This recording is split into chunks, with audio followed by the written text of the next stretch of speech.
Halo semuanya, Om Swastiastu and welcome back to my channel. Senang sekali saya Adit Esquero kembali hadir ke hadapan teman-teman semua yang selalu senantiasa menunggu video terupdate dari Adit Esquero channel. Dan kita kembali lagi di konten Ramal Esquero.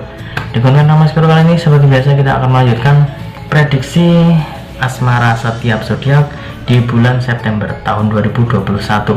Jadi kita hari ini akan membahas tentang zodiak Capricorn ya. Buat teman-teman yang berzodiak Capricorn silahkan disimak baik-baik dari awal sampai akhir, jangan di skip-skip supaya kalian mengerti dan tahu kira-kira prediksi apa yang akan muncul untuk asmara kalian. Tapi sebelum kita masuk di Ramal Esquero kesempatan hari ini, ada baiknya buat kalian yang baru saja bergabung dan baru tahu ada channel ini, langsung saja untuk subscribe terlebih dahulu, dan jangan lupa juga untuk bunyikan loncengnya supaya kalian selalu mendapatkan notifikasi terbaru dari Adit Esquero channel. Jangan lupa juga untuk like, comment, dan share supaya video ini semakin berkembang, ditonton banyak kalangan, dan tentunya menjadi semangat baru buat kami untuk selalu upload dan memberikan tontonan menarik lainnya. Apabila sudah subscribe, sudah dibunyikan loncengnya, kita akan mulai saja untuk membaca kira-kira bagaimana asmara dari zodiak Capricorn. Seperti biasa, saya sudah menyiapkan satu deck kartu tarot dan akan kita acak terlebih dahulu. Sembari mengacak, tidak lupa saya ingin mengingatkan buat teman-teman semua yang ingin request artis atau public figure idola kalian yang ingin diramal saya, bisa langsung saja tulis di kolom komentar.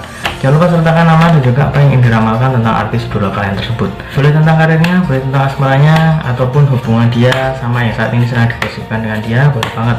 Ataupun kamu ingin konsultasi pribadi ya, permasalahan kalian, boleh langsung saja DM Instagram saya di @aditex_esquero.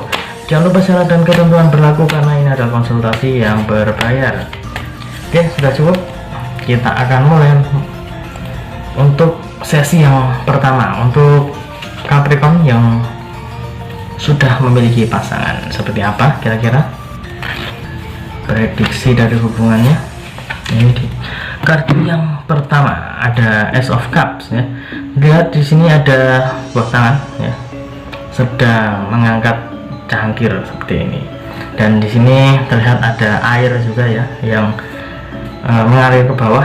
Di sini saya melihat untuk hubungan kamu sama si dia terlihat cukup bagus ya, terlihat cukup harmonis. Hubungan kamu sama si dia juga komunikasinya bagus. Saya rasa tidak ada alasan untuk kalian berdua bertengkar di bulan September ini, apalagi di awal-awal ini ya. Oke, pertengkaran kecil masih boleh, tapi kalau misalkan sampai berlarut-larut itu harus segera diselesaikan, karena itu bisa menghancurkan rasa kepercayaan dia sama kamu. Sebaliknya juga, kamu juga pastinya akan merasa bahwa dia itu sudah tidak sayang ataupun sudah tidak cinta lagi sama kamu. Kamu harus bisa membuang perasaan itu semua.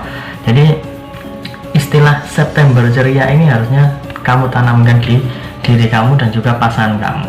Jadi nikmati saja kebersamaan kamu saat ini. Kalau misalkan ada permasalahan, ada cekcok kecil, itu masih sebatas wajar, karena yang namanya hubungan ya, percintaan itu ya, cekcok ataupun juga bertengkar, adu argumen itu masih sesuatu yang wajar. Itu adalah salah satu bumbu-bumbu percintaan.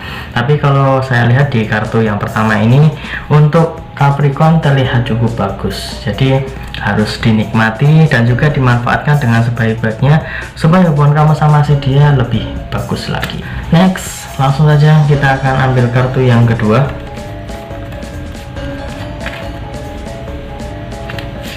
Ini dia kartu yang kedua. Di sini terlihat ada seorang pria sedang memegang sebuah tongkat, dan di belakangnya ini terdapat beberapa tongkat ya, cukup banyak di sini.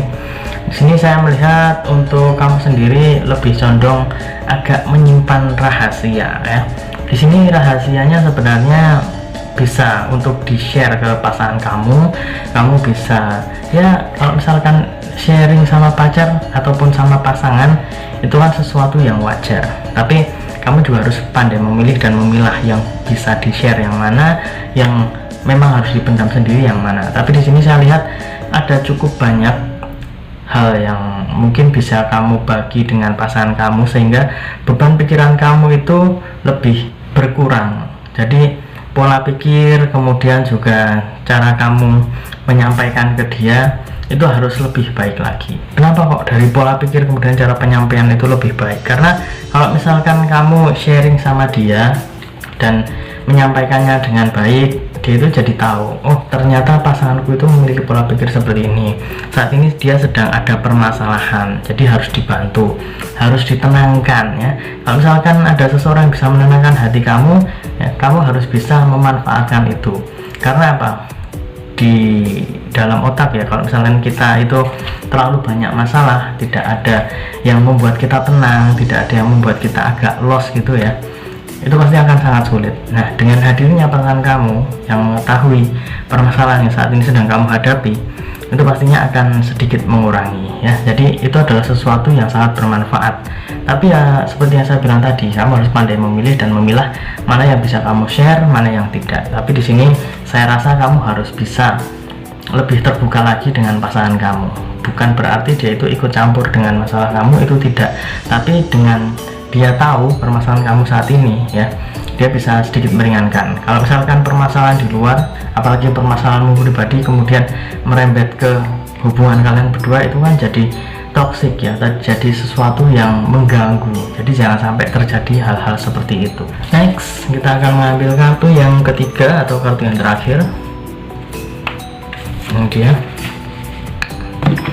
Oke, di sini terlihat ada sepasang pria dan wanita sedang memegang cup ya, dan di atasnya ini terdapat lambang kepala singa yang bersayap. Dan di sini saya melihat bahwa sebenarnya pasangan kamu itu sudah mengetahui kamu itu ada sesuatu yang salah. Jadi dia itu ingin dekat sama kamu, ingin lebih tahu dengan kamu. Kalau misalkan dia itu ingin tahu, dia ingin kepo kayak gitu ya, kamu jangan kemudian menarik diri atau bahkan memarahi dia, ini urusanku, ini kamu nggak usah ikut campur dan lain sebagainya. Kamu jangan sampai memiliki pola pikir seperti itu. Seperti yang saya bilang tadi, pola pikir dan cara penyampaian. Kalau misalnya pola pikir kamu negatif seperti itu, kemudian kamu cara penyampaian secara kasar gitu ya, dibentak-bentak, kamu nggak ngerti aku itu sekarang lagi kenapa, ya jelas dia nggak tahu. Karena kamu itu nggak bicara. Kalau kamu bicara, kamu itu mengungkapkan, maaf ya aku sekarang lagi kayak gini, jadi mohon pengertiannya. Dia itu pasti mengerti kok. Dia itu pasti ingin sedikit mengurangi beban pikiran kamu. Dan di sini saya juga melihat kepedulian dia terhadap kamu itu adalah sesuatu yang tulus. Jadi sesuatu yang tulus jangan kamu sia-siakan, jangan kemudian kamu hajar dengan omongan yang tidak penting, kemudian kamu malah marah-marah sama dia yang merasa ikut campur sama pasangan kamu. Itu jangan sampai seperti itu. Kalau misalkan orang sudah tulus kemudian digituin, nanti dia itu jatuhnya pasti akan down. Kalau misalkan dia down, nanti lama-lama akan merembet ke hubungan kalian berdua. Padahal hubungan kalian berdua itu tergolong bagus, tergolong sudah kompak, tapi dengan adanya faktor eksternal ya, di luar hubungan ya, permasalahan kamu pribadi kemudian terbawa ke hubungan kalian, itu akan merembet juga. Jadi jangan sampai seperti itu. Harus pandai memilih dan memilah mana yang bisa kamu sharingkan ke pasangan kamu, mana yang tidak. Jadi kamu harus bisa mengerti tentang perasaan dia, dan juga kamu jangan terlalu egois. Dan apabila kita tarik kesimpulan dari kartu yang pertama, kedua, dan ketiga, ini sebenarnya cukup bagus. Kartu yang pertama menandakan bahwa hubungan kalian berdua itu berjalan cukup bagus, berjalan cukup lancar, tapi ada sesuatu yang mengganggu pikiran kamu. Pikiran kamu ini adalah sesuatu yang memang permasalahan dari dalam diri kamu sendiri, permasalahan kamu yang mungkin bisa merembet ke hubungan kamu sama si dia. Kalau misalkan kamu tidak terbuka, kamu tidak kemudian sharing ke pasangan kamu, itu bisa menjadi sebuah toksik dalam hubungan kalian berdua. Dan di kartu yang ketiga ini terlihat bahwa pasangan kamu sebenarnya tahu kalau misalkan kamu itu ada sesuatu yang berbeda, ada sesuatu yang salah, sehingga dia itu ingin lebih tahu, ingin lebih mengetahui kira-kira dia itu bisa membantu atau enggak, dia itu bisa berguna atau tidak. Kalau misalkan dia menawarkan ya, kamu ada apa sih, cerita kayak gitu ya, kamu ceritakan dengan baik, ceritakan dengan halus supaya tidak terjadi kesalahpahaman. Dia itu sudah tulus sama kamu ya, jadi kamu harus bisa memanfaatkan ketulusannya dengan sebaik-baiknya. Manfaatkan di sini bukan berarti yang negatif ya. Dimanfaatkan berarti kamu itu ada jalan untuk bisa membagi pikiran, untuk bisa membagi beban. Karena apabila orang memiliki hubungan, seharusnya memang seperti itu, seharusnya bisa saling membantu satu sama lain. Dan kita akan mulai masuk sesi yang kedua untuk Capricorn yang belum memiliki pasangan. Ini dia, wah, kartunya cukup menyeramkan ya. Di sini ada devil ya, lihat ada setan di sini ya, iblis. Dan di bawahnya ini ada sepasang pria dan wanita. Di sini saya melihat untuk persentase kamu mendapatkan si dia sebenarnya ada, tapi terlihat cukup berat di sini. Bulan September ini cukup berat karena apa? Saya juga masih kurang paham. Di sini saya lebih condong pada calon gebetan kamu itu sudah agak menutup diri, agak menutup hati, kemudian juga kesempatan untuk kamu supaya bisa dekat dengan dia.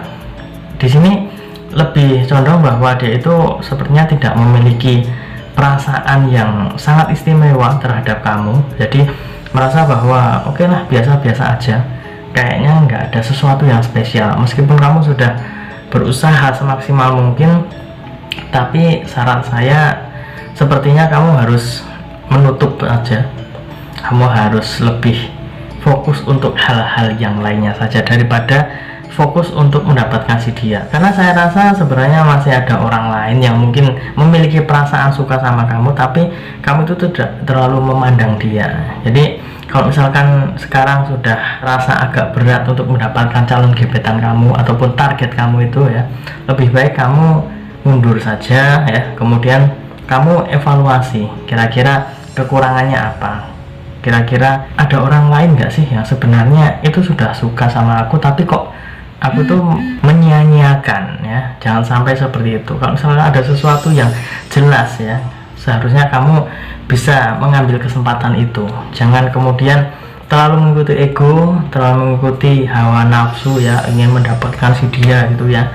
Kalau misalkan sudah agak berat ya, daripada kamu besok malah sakit hati, lebih baik kamu menarik diri, kemudian juga fokus untuk hal-hal yang lainnya. Karena saya yakin masih ada jalan, dan juga Tuhan akan memberikan rencana yang lebih bagus lagi untuk kamu. Dan itu tadi prediksi untuk zodiak Capricorn sudah saya bacakan periode bulan September tahun 2021. Tinggal 2 zodiak ya, tinggal Aquarius sama Pisces ya. Jadi buat teman-teman yang mungkin penasaran apakah zodiak kalian sudah dibacakan atau belum ya, kecuali Aquarius sama Pisces ya, kalian cek saja di kolom deskripsi, sudah saya sertakan judul dan juga linknya. Dan ingat, ini hanya sebatas prediksi, karena segala sesuatu di dunia ini atas kehendak Tuhan yang Maha Esa. Manusia hanya bisa berusaha dan berdoa, manusia bisa berencana, tapi tetap Tuhanlah yang menentukan. Dan apabila saya ada salah kata, salah ucap, kurang lebihnya saya mohon maaf yang sebesar-besarnya, karena manusia adalah tempatnya salah dan hilaf. Dan akhir kata, saya Adit Esquero mohon undur diri. Kita ketemu lagi di video selanjutnya. Terima kasih dan sampai jumpa. Om Santi Santi Santi Om.